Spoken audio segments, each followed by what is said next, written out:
Hence why we say situations like this are systemic in nature that need to be fixed from the top all the way to the bottom. I'm just hoping something gets resolved by it. Yeah. Because it's far due. Well, at this point, we've had the arrest of all 4 of those offending officers. I also think that EMT, who was first on the scene, should be disciplined for not providing care when he had the opportunity to provide care. I would love to see the reworking of Philando Castile's case. I would. I know we're going to continue pushing for the arrest and the eventual conviction of the officers who killed Breonna Taylor. But the unfortunate piece is it's like a sometimes people don't pay attention until they're forced to pay attention. Exactly. Right. And I think all of this could have been right. So Merle hasn't come back on yet. Oh man, and I'm really kind of disappointed. Merle has some really interesting thoughts that I think are worth considering when we look at Virginia's next governor. Because let me see, our current governor cannot run for a second term. Is that true? Only if he sits out a term. We have the ability to have multiple terms. It's just you can't run it consecutively. Okay. Which is weird. I think we're the only state that does that. Okay, now we got things back. There we go. We are 100%. And there also is the option of Justin Fairfax. Let's see. So Merle, you look a lot better this time. How do you sound, man? How does everything sound this time? You sound good? It sounds perfect. This was exactly the way I wanted it to go on the right phone. I had to change my sets. I had some with the block and audio with the camera. So now we back to normal. Hopefully y'all can hear me and we can get this show started. Yeah, man. All right, brother Conrad. Can y'all hear me? Over? We can hear you. Yes, sir. Okay. All right. So first question, great. Conrad. Why the governor race in 2021? What was your inspiration? My inspiration was, one, God put me into this race. He called me by the ear. He said that these leaders are not doing his business. And 2, at the same time period, I felt that too many politicians was lying to people and not getting the job done. Running on campaigns, and once they get in the office, they're doing something entirely different. Right now, we've seen our gun rights being taken. We've seen religious rights being brainstormed. We are in a lockdown now, and leadership is basically saying that they can't get the job done. So that's why I'm in this race, because somebody has to have backbone and spine to make the tough decisions, to make sure that America is becoming America again. And of course, that Virginia has stable, solid leadership to make sure we get out of this crisis. I'm kind of tired of these politicians blowing smoke up everybody else, not me. I'm here to deliver on my promises. I want to make sure Virginia becomes great again, and there's only one man who's able to get that job done, and that's me. Jose.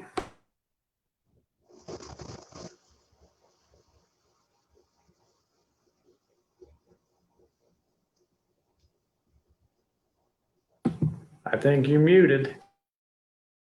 Yes, I am. Thank you, Conrad. All right. The governor position will have all eyes on you, and passion will serve you well. You also have an air of anti-politician. Some have said there's no business as usual with you, that playtime is over, and you're not a so-called typical pro-Trump and Second Amendment candidate. What's unique about all that for you?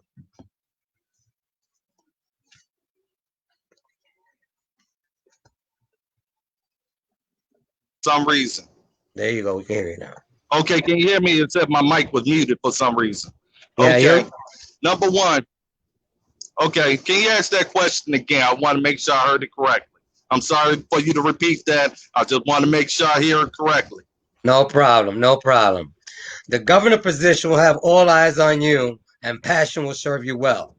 You also have an air of anti-politician. Some have said there's no business as usual with you, that playtime is over, and you're not a so-called typical pro-Trump and Second Amendment candidate. What's unique about all that for you? Well, to me, number one, I understand what Trump is going through. He's doing a great job. He's just not getting the recognition because so many people are trying to call or paint him as a racist. He has done a lot more for the black community than Obama and the rest of those presidents. He has also funded an increased amount, way more than Obama in his last 8 years for HBCUs. He has freed federal prisoners who had stayed locked up under Obama, freed them so they can have a second chance on life. He also done tax reform, and I'm always looking at the underdog. At first, me and Trump didn't get along, but I had to get a chance to get to know him. I understood his story. I understood that he went the hard way. And so when I took the time to evaluate him, I saw a lot in President Trump that's in me. And what I would say about that, when the media tries to discredit you, when you're doing a good job, when it's a bunch of fake news out there and you still get the job done and you don't get the credit that you deserve, but you always have supporters that always see through the truth. So when I look at President Trump, he's taking the hard calls. He's in a pandemic, but he hasn't broken. He has stood up and handled leadership, even with the riots. So to him and me, I'm used to going ahead and going up against opposition and not turning the other way and confronting it. That's President Trump. He directly tells people the way it is, and that's just the way I am. The only difference between President Trump and me is basically that we both, on the other hand, we love telling it like it is, but at the same time frame, President Trump is continuing to handling American business. Now it's my job. That's why I said the difference for me to handle Virginia's business. Now, as far as 2A, you brought that up. The Second Amendment. I'm a Castle Doctrine. I love it. I believe we should be able to protect our home and our property and our family from any intruder and not play apple to oranges with prosecutors who decide to prosecute us for protecting our home and our family from reasonable fear of our safety. I believe black, white, yellow, Hispanic. I want everybody to be armed and ready for anything that comes their way, especially when they're releasing criminals out into the streets. And we are seeing it today with these riots and more, that a lot of these criminals are reoffending, and I believe that everybody should have the right to defend themselves, especially women, especially when they had those restraining orders. And we keep seeing it on the news every single day where somebody has went back, an ex-boyfriend, whatever, has went back and killed somebody.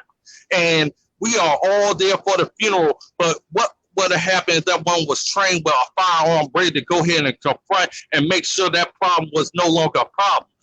The situation like these, they're not just killing them, they're killing the kids. So when you got somebody acting like that, it's the best thing to make sure that we are all trained, law-abiding, and prepared, because just in case something happens like that. But the thing is, we got to make sure we are ready. And I'm also all about the stand your ground law. I want to fix law. I want to make sure that people do not have to run or retreat. We deserve, America deserves, and Virginia deserves the right to make sure that they are not in reasonable fear of their life and that they are protected. So I'm all about it. Forget the race baiting and all that other stuff. I want it to be down the line, straight to the point. We should not have to retreat and then come back out and be surprised with somebody trying to shoot us. We need to be able to be prepared to defend ourselves and our family. We live in a different type of world. So I'm all for the Second Amendment.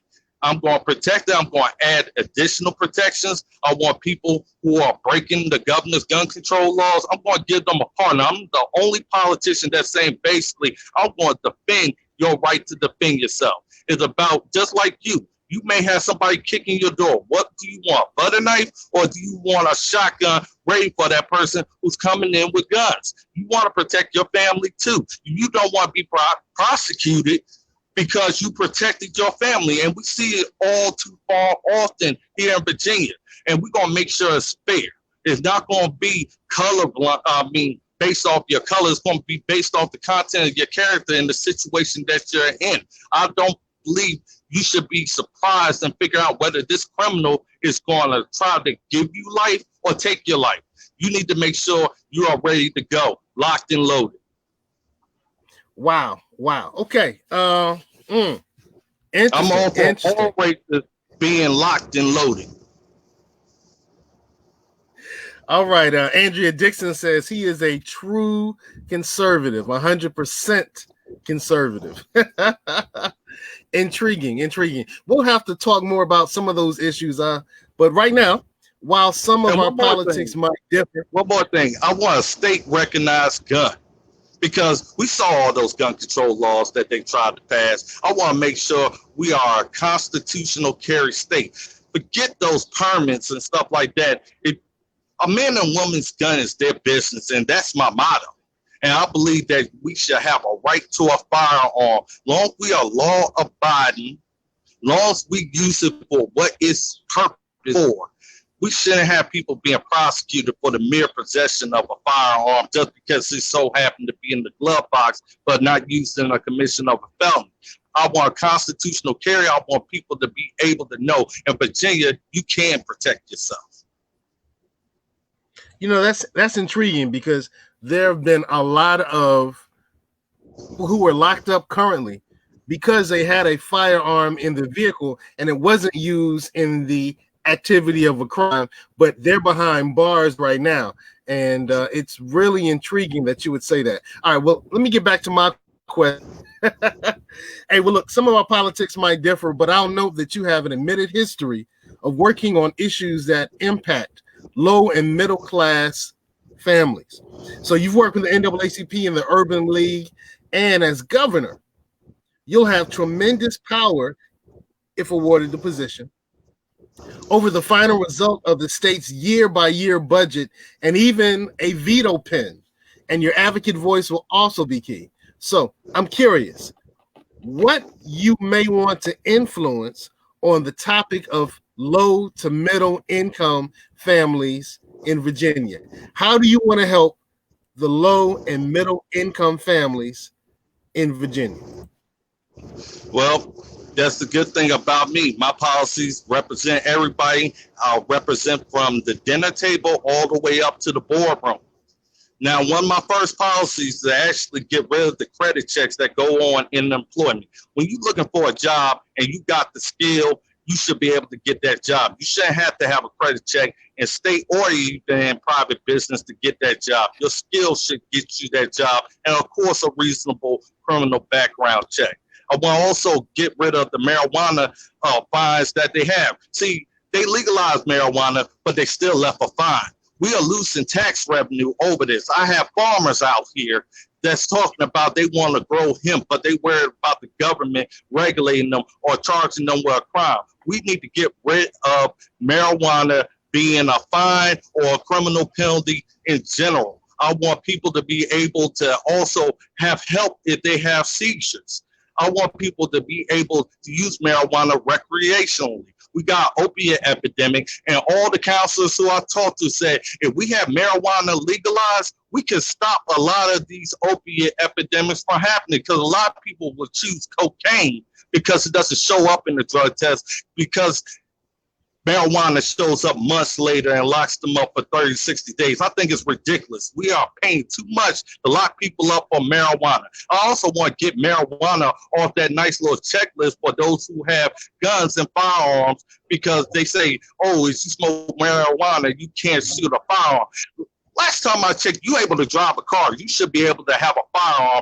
And if you smoke marijuana, whether it's to keep you calm or whether you have seizures or whatever reason that you use it, as long as you law-abiding and it ain't breaking no other laws, I want that done. And also, I want your records expunged. We have caused a lot of damage throughout this time frame for low income and middle income people, based off the fact they have simple possession of marijuana and can't get benefits. So what happens? They go to crime based off the fact of some incident when they was young and got caught with marijuana. I want to end that part. I want to expunge those records, and I want to make sure those people who are in jail based off of marijuana to get out of jail, or their sentence reduced if marijuana was used as a factor. I want people to go back to work. I want them not to be dependent on the government. And with stuff like this, it makes them dependent on the government. And this leads to people committing crimes when there's nowhere else to go. We need to make sure that we are leveling the playing field. We don't have to give out jobs like affirmative action, but people have the skills for these jobs, and they have stupid red tape that's holding them back. Let's get Virginia back to work. That's how I help the low and middle income. I want them to be dependent. I want them to have wealth. And the best way to do that is make sure they are educated, informed, have trade jobs, offering more skills like vocational schools and more for those who really trying to earn and work. And so many that would love to. And we gotta cherish that and motivate them. But we can't do everything for them. We gotta give them the door. They gotta walk through it. So like I said, if they believe in God and have that faith, we're gonna make that happen for them. But at the same time, we gotta still be hard on crime. But there's certain things, like I said, with firearms, people having mere possession left in the glove box, and the cops decided to go ahead and charge them. We have done so much to screw that up. And that's why I want to offer a second chance program for expungements, not judicially, but administratively, meaning once they've met those conditions, it automatically goes into play. Like DC has a great program working after 7 years, you don't have to report certain type of crimes. We want to make sure not only you don't have to report it, but if you earned the right for that second chance, let's get rid of that record. Let's give you a real second chance and a real chance to go ahead and correct what you were doing back in the day and show America that it still works for everybody. We understand a mistake, but we can definitely do something to show that we cherish hard work. And that sends the message to any other youth out there. If they make a mistake, you got a second chance. How many mothers and fathers would love to tell their kids that you got a second chance on life? You know what? Especially for some shoplifting. Speaking of second chances, can we give? Hold on. We want to give Jose his second chance to ask a question. Yo, okay, I'm sorry about that. You got me riled up there. I just want to make sure people know they got real, not so typical. Wow. All right. My next question. I don't know if I want to ask the next question. We only got but so much. We only got but so much time. All right. Next question. A cultural and societal movement has recently sprung up after the deaths of Ahmaud Arbery, Breonna Taylor, and George Floyd. We're watching daily news of protests, aggressive government responses, and even have an expedited movement from Richmond and state governments to take down Confederate statues and monuments. If you were governor now, how would you tackle issues like the statues, the protests, and criminal justice reform? Okay, first off, I'm gonna go with the statues because that's a big deal right now. I'm gonna answer that quick. I would not be touching history. I'm a big history buff. Good or bad history, we gotta remember that, or we are doomed to repeat it. Realistically, if you take down one part of history, what is going to stop them from taking away your history when they find it convenient? All we are doing is setting the precedents. And for me, I'm thinking 5 steps ahead of time. When all this Confederate monument talk got done, it was a lot of African-American statues like Michael Jackson, more based off allegations, not stuff proven in court, that was taken down more than the Confederates. Confederate statues. Leave history alone. How many field trips are we going to cancel because they can't go to the museum? We have to teach history so they know not to repeat it. How are they going to know about racism if they don't know it exists? So we have to protect all history. History ain't going to hurt us. It will if we forget it. If we don't learn from it. Okay. And then you said the next part of that question, I think that was the jumbled up one. All right. One was all right, so we hit the statues. Now the protests and the criminal justice reform. Okay. One more thing on the statues. I'm going to make sure the statues is put right back up that they try to take down. So that ain't going to happen once I'm governor. How will I handle the protest? I believe in the right of peaceful protest, not rioting and looting that's been going on and murdering of people. People have used those protests from Antifa and the other liberal groups running out there separating from the actual crowd and then actually breaking windows and looting up businesses. We ain't gonna have no more of that. I would put the hammer down on day one. When peaceful protest becomes a riot and looting fest, that becomes a problem to me. We decide then to put the police at those protests to protect peaceful protests, and then handle those who do the riffraff. Had that been done, we wouldn't have had the riots, because those 1 or 2, 3 members that's running away from the crowd causing the problem would have been arrested then. It was a failure of leadership. It was a failure of leadership in Hampton. And I told the mayor about that and the rest of them. That's how you handle business. Keep peaceful protests, peaceful protests. Now, as far as criminal justice reform, I think I started on that part a little bit, where I was talking about the second chance program. Also, we got to start electing judges, not appointing them based off of campaign donations that we keep seeing all the time. We need open file discovery so the defense attorneys can see exactly what the prosecution has. We want fair trials, not unequal trials and ambush that keeps going on today. That's why people don't believe in the criminal justice system. And we got personal interest prosecutors out there that ain't looking for justice. They're looking for a conviction because they don't like somebody. We have to get to the bottom of criminal justice. And I have a 15-point plan that I already posted up. I'm the only candidate in Virginia who has put out a criminal justice reform format that puts prosecutors and defense attorneys in equal position for justice. And that's the point. We want people held accountable, and also I want those who did not get DNA testing that has been denied a guaranteed right of DNA testing. No more of these 30 to 40 year decade sentences before somebody gets out. And we are also honor the fact of that time and increase the cap for those who've been wrongfully in prison. There's no reason why you should get out of jail and come out with $5 and have to go through all that craziness after we know that you're innocent. There's too many people, black, white, Hispanic, doesn't matter, even low income, that doesn't get a fair trial.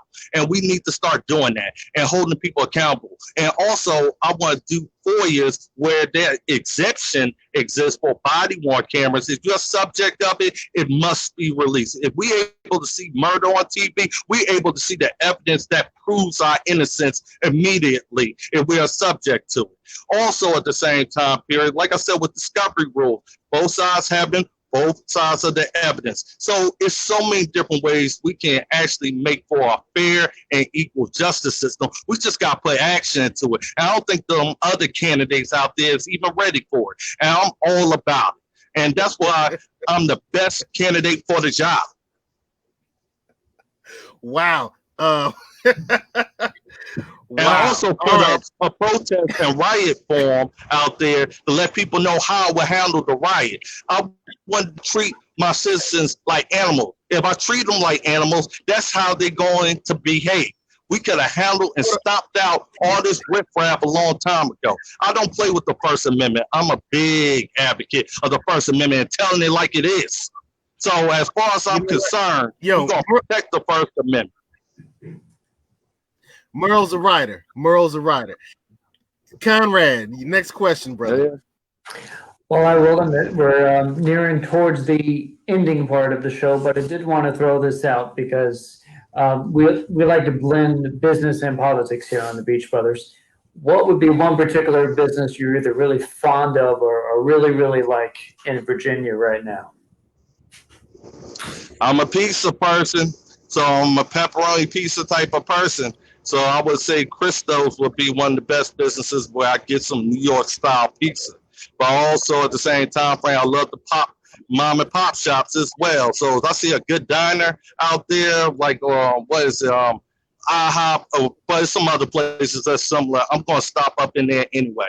I think we have some of the greatest businesses here. We just got to bring more visitors and more citizens here and make sure that they know Virginia is your new home, especially military as well. So I would say off the break, those businesses are always the best ones to go to. All right, speaking of business, brother Jose, do you have another business you want to highlight? Yes, sir, brother Seiko. It's funny how Merle brings up that he likes pizza. Because my next I don't think there's anything funny about Merle. Because my next shout out My next shout out is to Big Apple Pizza. It's out in 928 Diamond Springs Road in Virginia Beach. You say you like New York style pizza, I'm going to tell you right now, stop in there, you will not be disappointed. The pizza there is awesome. I'm from New York. It brings me back home. So like I said, stop in there, have your slice, and see Tariq, and tell him the Jose and the Beach Brothers sent you. That's what's up. That's what's up. Brother Conrad, do I have time for a quick question? I know it's going to be hard to be quick with Brother Merle, but can I? I think that's going to happen. Well, go ahead and ask. Let's fit it in. Let's fit it in. Let's fit it in. All right, look, man. A lot of people run for office because they see things that they don't like. And you've been very eloquent with the things that you don't like. But what's happening good in the great state of Virginia? What do you see going well, brother? Well, I can say casinos coming here is going to bring in more jobs, and we're going to need it, especially after this type of crisis. I see uranium mining becoming a different type of tax revenue. If we allow that to happen, before I was against it, now I see more modern technology allowing for it. I plan on cutting business taxes by 15% because they've been dogged out during this time period, and nobody's gave businesses a plan on how to come back. So we're going to work hard on bringing small businesses back. We ain't going to be funding illegal immigration or those type of projects. We're going to start investing back in Virginia businesses, and Virginia coming first. So you're going to start seeing that under Merle Rutledge. That's the different type of Republican I am. But you guys know what he would do for businesses. But I could say we can fix everything here in Virginia. We just need the right type of leadership. And like I said, with other tax revenue, I already mentioned that. So we got plenty of jobs, plenty of ways to make entrepreneurs. We just got to cut out some of the red tape that's holding people back and make sure that Virginia becomes not only the home of businesses, but also the military. The military has a lot of revenue that they can bring in, a lot of mentorship. And like I said, if something happens to one of their service members, we're going to take care of them. We're going to make sure they have a tax-free house that transfers down to their spouse. So if something happens, their spouse can be taken care of too. They made the ultimate sacrifice. So when we take care of the military, guess where the military is going to come back to? Virginia. And we need that here in Virginia. More law-abiding citizens, more mentors, more discipline. And guess what we're going to have? A better Virginia overall. So we got plenty of ways. We just got to go ahead and make it happen. Interesting. You brought up the casino. I'm concerned about the casino for this reason. The Pamunkey tribe has disenrolled members of their tribe, members who had been members for generations. And it's interesting that the Pamunkey tribe has disenrolled the Indians who also share African ancestry, but they maintained the Pamunkey Indians that also share a European ancestry. So that's interesting. We'll talk more about that. We'll talk more about that because I think the casino could be good, but the people who are bringing the casino need to get on code, need to do things the correct way. I know we have one last question from Conrad, and we'll go from there. Conrad, take us home. All right, my biggest concerns here in Virginia Beach regard flooding and transportation. And I would like to use state and federal funds to supplement the city budget to improve flood mitigation and improve Hampton Roads Transit bus transit for a bus transit system. As a governor, you would hold a lot of power over the budget. Would you perhaps veto or endorse the idea of more funding to fix flooding in the city and improve buses?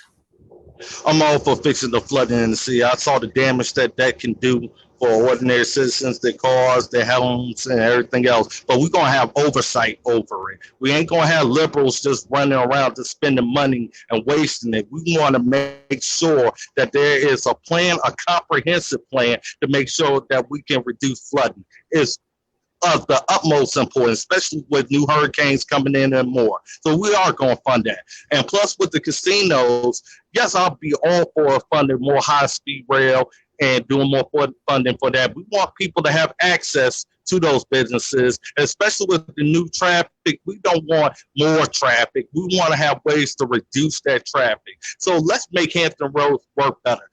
But by the local governments that they have here, we have to have oversight here at the state. I don't want no more wasted money. If it ain't fixing the problem, we ain't going to be spending a whole bunch of money on studies. They should have already done that with all the other money we have paid out already for how to fix flooding. So guess what? I'm going to actually fix flooding. I want construction done, and I want business handled. No excuses from me. I ain't going to complain. I'm going to get the job done, and I'm going to deliver. So yes to the flooding part, and yes, the high-speed rail after the casino is guaranteed to be here and is being built. Yes, for it, because we don't need no more traffic. I always hear about that crap. Wow. Yo, Merle is snapping, y'all. Merle is snapping. We want to thank. They ain't going to take a light on me. They ain't going to take a light on me. I can tell you that one. Being a Republican, coming in the way I am, the new Republican attitude, and it's going off the rails each and every time. They need to know somebody means business, and they can't be scared. They could get scared from the other people. I'm going to tell you what I'm going to do. I guarantee it's going to get done. All right. Ladies and gentlemen, you've had our good friend of the show, Merle Rutledge, on. We want to thank you, Merle. Hold tight. And you've been watching the Beach Brothers show. You know, we're all residents of Virginia Beach, and we talk about Virginia Beach. We're all residents of Virginia Beach, and we talk about Virginia business and politics. So I'm Seiko Varner, serial entrepreneur, educator, and entertainer. This guy right here is our comrade, Conrad, good beach brother. And this guy at the very end, 757 insurance person, that's Jose Cruz. All right. Oh, wow. We had a question, and I'm going to put this question up, and Merle, you can answer this after we get off the show. You can just go back onto Facebook or go to YouTube, and Merle, you can answer this question. Good friend, hey, Mike. That's from Mike, man. He's a friend of the Beach Brothers. How you doing, brother Mike? Yeah, we're going to have to break bread soon, Mike. We haven't seen you in a minute. All right, so you've listened and watched and experienced the Beach Brothers talk business and politics. If you're interested in being one of the guests on the show, talk to this guy right here, Conrad. If you're interested in having your business highlighted, like we highlighted that pizza parlor and we hired that tire company today, then talk to Jose Cruz at the end, and he'll make sure you get on the show. Any last words, gentlemen? Get ready for phase 2, Virginia. Jose, last words. Los palabras finales. And he muted himself. As we approach phase 2, I hope everything works out. Everything works out smoothly, and we can finally get Virginia back opened up and get the way it was. Yeah, as long as we do it the safe way, right? Yeah, I mean, we know it's never going to be the way it was, but we need to get back to business and back to business as usual. All right, hey Conrad, book Merle again. This was an interesting conversation. I have a lot more I would love to ask him, and there's a lot to talk about. So we'll have to have him back once again. If you're interested in being on the show, get in contact with Conrad, and until then, stay beachy. Good night.